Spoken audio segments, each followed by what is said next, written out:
আগামী শুক্রবার ১লা মে বুদ্ধ পূর্ণিমার দিন পারলে তুলসী তলায় গোপনে রেখে দিন এটি। ঘরের সমস্ত বাস্তু দোষ দূর হবে, প্রচুর অর্থ আসবে। মা লক্ষ্মীর আশীর্বাদে আপনার পরিবার ভরে উঠবে সুখ, শান্তি এবং সমৃদ্ধিতে। যে পরিবারে মা লক্ষ্মী এবং নারায়ণ ভগবানের আশীর্বাদ থাকে সেই পরিবারের ওপর সন্তুষ্ট থাকেন সমস্ত দেবী এবং দেবতারা। হিন্দু বর্ষপঞ্জিকা অনুযায়ী বৈশাখ হচ্ছে বছরের সর্বপ্রথম মাস এবং বৈশাখী পূর্ণিমা বা বুদ্ধ পূর্ণিমা হচ্ছে বছরের প্রথম পূর্ণিমা। তাই এই দিনটির বিশেষ গুরুত্ব আছে। বৌদ্ধ ধর্মাবলম্বীদের সবচেয়ে বড় ও পবিত্র ধর্মীয় অনুষ্ঠান হল বুদ্ধ পূর্ণিমা।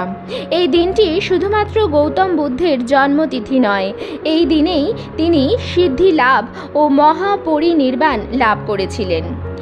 বৌদ্ধ ধর্মাবলম্বীদের মতো সনাতন বা হিন্দুদের কাছেও এই দিনটির বিশেষ গুরুত্ব আছে, কারণ হিন্দু ধর্ম অনুসারে শ্রী বিষ্ণুর নবম অবতার হিসাবে গৌতম বুদ্ধকে গণ্য করা হয়। তাই বন্ধুরা, এই বিশেষ দিনে ভগবান শ্রী বিষ্ণু বা নারায়ণ ভগবানের পূজা অর্চনা প্রত্যেক গৃহস্থ বাড়িতে করা উচিত। অনেক বাড়িতে এই দিন, এই বিশেষ দিনে মা লক্ষ্মী এবং নারায়ণ ভগবানের বিশেষ পূজা অর্চনা হয়ে থাকে ঘট স্থাপন করে।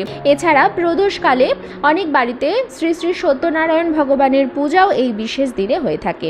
পূজা অর্চনার সাথে সাথে হরি বিষ্ণুর অত্যন্ত প্রিয় তুলসী গাছে যদি আপনারা এই বিশেষ উপায়টি বুদ্ধ পূর্ণিমা বা বৈশাখী পূর্ণিমা তিথিতে করতে পারেন, তাহলে তুলসী গাছের প্রভাবে আপনার বাড়ির সমস্ত বাস্তু দোষ দূর হবেই, তার সাথে সাথে লক্ষ্মী লাভের বিশেষ যোগও তৈরি হবে।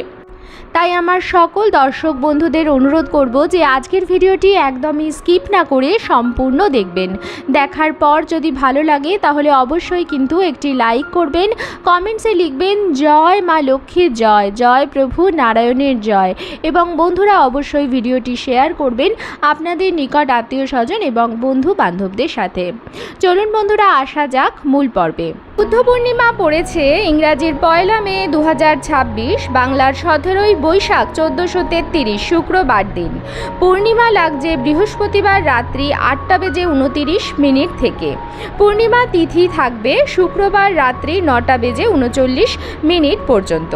পূর্ণিমা তিথি থাকাকালীন সময়ের মধ্যেই আপনারা এই কাজটি করবেন।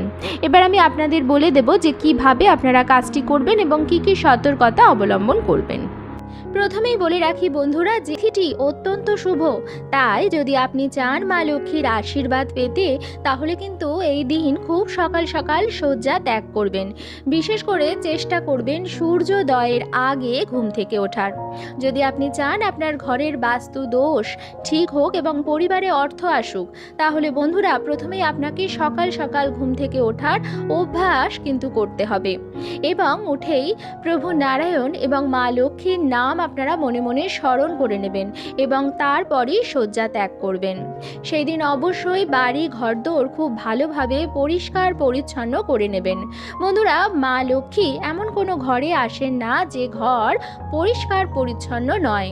তাই বন্ধুরা, ঘর বাড়ি সকাল সকাল খুব সুন্দরভাবে ঝাঁট দিয়ে মুছে একদম পরিষ্কার করে আপনি নিজে স্নান সেরে নেবেন এবং স্নান সেরে শুদ্ধ বস্ত্র পরিধান করবেন। বন্ধুরা, নিয়ম তো হচ্ছে যে পবিত্র দিনে পুণ্য নদীতে স্নান করা, কিন্তু যদি আপনার পক্ষে সেটা সম্ভব না হয়, তাহলে আপনি ঘরে স্নান করে বস্ত্র পরবার পরে সামান্য গঙ্গার জল তো মাথায় অবশ্যই ছিটিয়ে নিতে পারেন, এবং আপনার ঘরেও কিন্তু গঙ্গার জল ছেটাতে সেদিন ভুলবেন না। ঘরের মুখ্য দরজায় সেদিন অবশ্যই ১ ঘটি জল ঢেলে দেবেন এবং তারপর সারা ঘরে গঙ্গার জল ছিটিয়ে পরিষ্কার শুদ্ধ বস্ত্র পরে আপনি ঠাকুর ঘরে প্রবেশ করবেন। ঠাকুর ঘরে সেদিন আপনি অবশ্যই মা লক্ষ্মী এবং নারায়ণ ভগবানের পুজো অবশ্যই করবেন। হলুদ ফুল দিয়ে মা লক্ষ্মী এবং নারায়ণ ভগবানের পুজো করবেন। বন্ধুরা, হলুদ রঙের মিষ্টিও আপনারা নিবেদন করতে পারেন। সেদিন অবশ্যই একটি ঘিয়ের প্রদীপ ধরিয়ে দেবেন। তাছাড়া আপনার সাধ্যমতো নৈবেদ্য সাজিয়ে দেবেন এবং প্রদীপ ধূপ ধূপকাঠি ধরিয়ে মা লক্ষ্মী এবং নারায়ণ ভগবানের পুজো করে নেবেন। আপনারা চাইলে আলাদাভাবে একটি কাঠের জলচৌকি বিছিয়ে তার ওপরও মা লক্ষ্মী এবং নারায়ণ ভগবানকে বসাতে পারেন, এবং বন্ধুরা যদি চান আপনারা ঠাকুরের সিংহাসনেও পুজো করতে পারেন, কিন্তু পুজো কিন্তু অবশ্যই করবেন বন্ধুরা। মা লক্ষ্মী এবং নারায়ণ ভগবানকে আসন দেওয়ার পর প্রদীপ ধূপকাঠি জ্বালিয়ে দিয়ে দুটি অক্ষত পান মা লক্ষ্মী এবং নারায়ণ ভগবানের সামনে আপনারা নিবেদন করবেন। দেখবেন যেন পানটির মধ্যে কোনো ছেঁড়া ফাটা বা কোনো খুঁত না থাকে। সেই পান দুটির ওপর কিছু মঙ্গল সামগ্রী আপনারা নিবেদন করবেন। এই মঙ্গল সামগ্রীগুলো নিবেদন করা গৃহস্থ বাড়ির জন্য অত্যন্ত ভালো। এগুলি সুখ, শান্তি এবং সমৃদ্ধি নিয়ে আসে গৃহস্থ বাড়িতে। মঙ্গল সামগ্রীগুলো পানের ওপর দেওয়ার আগে অবশ্যই পান দুটিতে চন্দনের একটি ফোঁটা পরিয়ে দেবেন। বন্ধুরা, মঙ্গল সামগ্রীর মধ্যে আপনারা দিতে পারেন অবশ্যই মা লক্ষ্মীর অত্যন্ত প্রিয় কড়ি, গোমতী চক্র, একটি হলুদের গাঁঠ, সুপারি, পদ্মবীজ এবং অক্ষত আতপ চাল। এখানে আমি কিছু সামগ্রীর কথা বললাম, চেষ্টা করবেন অন্ততপক্ষে 3টি মঙ্গল সামগ্রী মা লক্ষ্মী এবং নারায়ণ ভগবানের উদ্দেশ্যে দিতে, এবং আপনারা নিবেদন করবেন 2টি পান। এরপর যেভাবে আপনারা পুজো করে নেবেন। সেই দিন নারকেলের নাড়ু নারায়ণ ভগবানকে ভোগ হিসাবে নিবেদন করতে পারেন। তাছাড়া আপনার যেরকম সাধ্য মতো আপনি নৈবেদ্য সাজিয়ে দিতে পারেন। তবে নারায়ণ ভগবানের ভোগে অবশ্যই তুলসী পত্র দেবেন, এবং যে জল নিবেদন করবেন তাতেও তুলসী পত্র দিতে কিন্তু একদমই ভুলবেন না।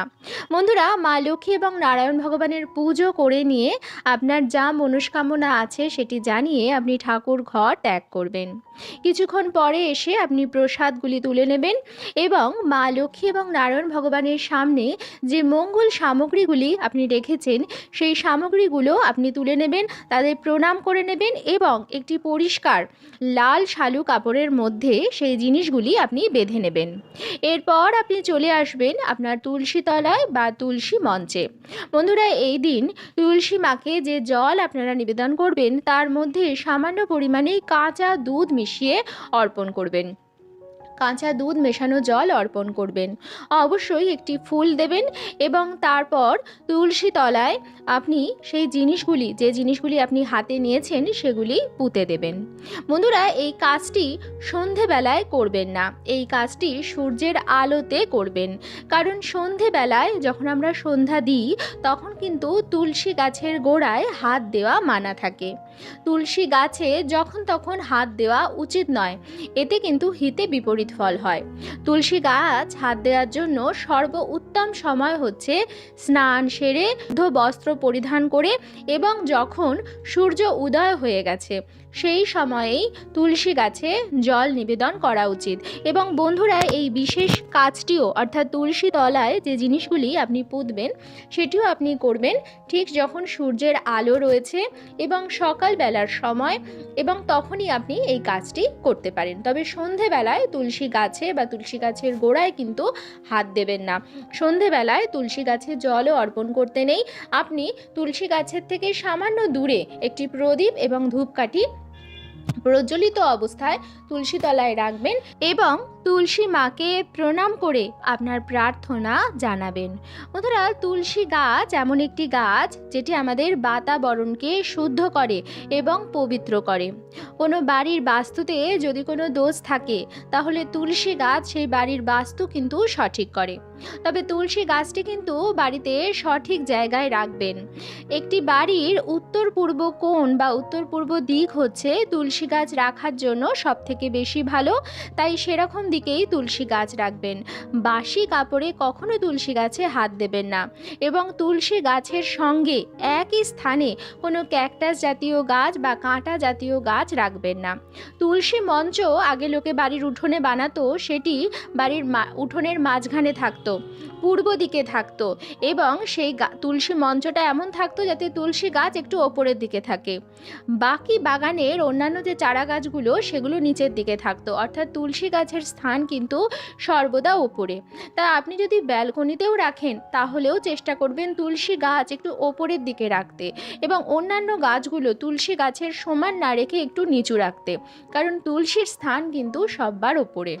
বন্ধুরা, যে বাড়িতে তুলসী গাছ সতেজ এবং সবুজ থাকে সেই বাড়িতে মা লক্ষ্মী এবং নারায়ণ ভগবানের আশীর্বাদ সদা সর্বদা বজায় থাকে। আর যে বাড়িতে নারায়ণ ভগবানের আশীর্বাদ বজায় থাকে সেই বাড়িতে ওপর সন্তুষ্ট থাকে সমস্ত দেবী এবং দেবতারা। তাই বন্ধুরা, বাড়ির তুলসী গাছটির কিন্তু বিশেষ যত্ন অবশ্যই করবেন এবং খেয়াল রাখবেন তুলসী গাছটির স্বাস্থ্য যেন ভালো থাকে। মা লক্ষ্মী এবং নারায়ণ ভগবানের আশীর্বাদ ধন্য এই মঙ্গল সামগ্রীগুলি তুলসী তলায় পুঁতে দিলে আপনার পরিবারে সুখ, শান্তি এবং সমৃদ্ধি উপচে পড়বে। পরিবার থেকে রোগ, জ্বালা, যন্ত্রণা, আপদ বিপদ সমস্ত কিছু দূর হবে। বৈশাখী পূর্ণিমার এই পুণ্যতিথিতে পারলে পবিত্র নদীতে স্নান এবং দান করবেন। পশু পাখিদের খাওয়ানোর এবং জলের ব্যবস্থা করবেন এবং আপনার বাড়িতে কেউ আসলে তাকে খালি হাতে যেতে দেবেন না। এই ছোট ছোট নিয়মবিধিগুলো মানলে গৃহস্থ বাড়ি সুখ শান্তিতে ভরে ওঠে। তার সাথে সাথে সেদিন সাত্ত্বিক বা নিরামিষ আহার গ্রহণ করবেন। ভুলেও বাড়িতে আমিষ জাতীয় খাবার ঢোকাবেন না বা রাঁধবেন না। আজকের পর্বটি আমি এখানেই শেষ করছি। আশা করছি আজকের ভিডিওটি আপনাদের ভালো লাগলো এবং একটু হলেও উপকারে লাগলো। ভিডিওটি ভালো লাগলে অবশ্যই কিন্তু লাইক, কমেন্টস এবং শেয়ার করবেন বন্ধুরা। আর যদি চ্যানেলে নতুন হন তাহলে অবশ্যই চ্যানেলটিকে সাবস্ক্রাইব করে আমার সাথে থাকবেন। দেখা হবে কিপ গ্রুমিংয়ের নতুন আরও একটি পর্ব নিয়ে। সবাই খুব ভালো থাকবেন, সুস্থ থাকবেন।